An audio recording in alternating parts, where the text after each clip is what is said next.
కాదండి మరి ఇప్పుడు జగన్మోహన్ రెడ్డి గారు కూడా వాళ్ళ కార్యకర్తల వరకే వాలంటీర్ ఉద్యోగాలు ఇచ్చుకున్నాడు.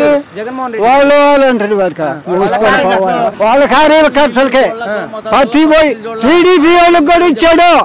టీడీపీ వాళ్ళకి జగన్మోహన్ ఆయన ఒక్కళ్ళకే కదండి, అమ్మఒడి ఒక్కళ్ళకే ఇచ్చాడు. ఈయన ఎంతమంది ఉంటే అంతమందికి ఇస్తున్నారు కదండి. ఎప్పుడండి నువ్వు 5 ఏళ్ళు ఇస్తానని 7 ఏళ్ళు ఇస్తానని 2 ఏళ్ళు పిల్లలు డబ్బు అమ్మఒడి నేను స్కూల్ బాగా నీ దగ్గర డబ్బులు లేదా? నా జీతంలో నువ్వు కట్ చేసి స్కూల్ బాగు చేసేదండి. నువ్వు ఒక మొగోడువా? అవునండి మరి ఇప్పుడు రాష్ట్రం ఆర్థిక పరిస్థితి బాగాలేదు, జగన్ అప్పులు చేశాడు అంటున్నారు కదా. నువ్వేమన్నా విజయవాడలో ఇప్పుడు వరద వచ్చిపోయింది, కొన్ని కోట్లు ఇచ్చారు. ఇక్కడ కూడా సందాలు అడుక్కొని తీసుకుపోయి ఇచ్చాడు. విజయవాడకి ఏం చేశావు అది చెప్పు. అగ్గిపెట్టెలు 2 కోట్లు అయ్యా అంటున్నాడు. వాళ్ళకి భోజనం వాటర్ గడ్డం చేయలా?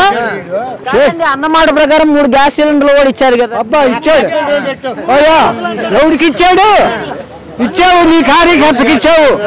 ఏ ఒక్కడోళ్ళకి ఇవ్వలేదు కదా. నువ్వు ఎట్లా పెద్ద మనిషివా? కాదండి ఇప్పుడు అన్నమాట ప్రకారం రేపు ఉచిత బస్సు కూడా వదులుతున్నారు కదా.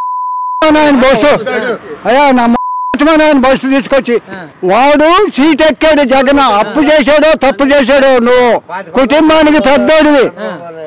అప్పు చేసావో తప్పు చేసావు, నీ పిల్లలందరూ సరిదిద్దుకున్నాడు. వాడు మగోడు. నువ్వేం చేస్తున్నావు?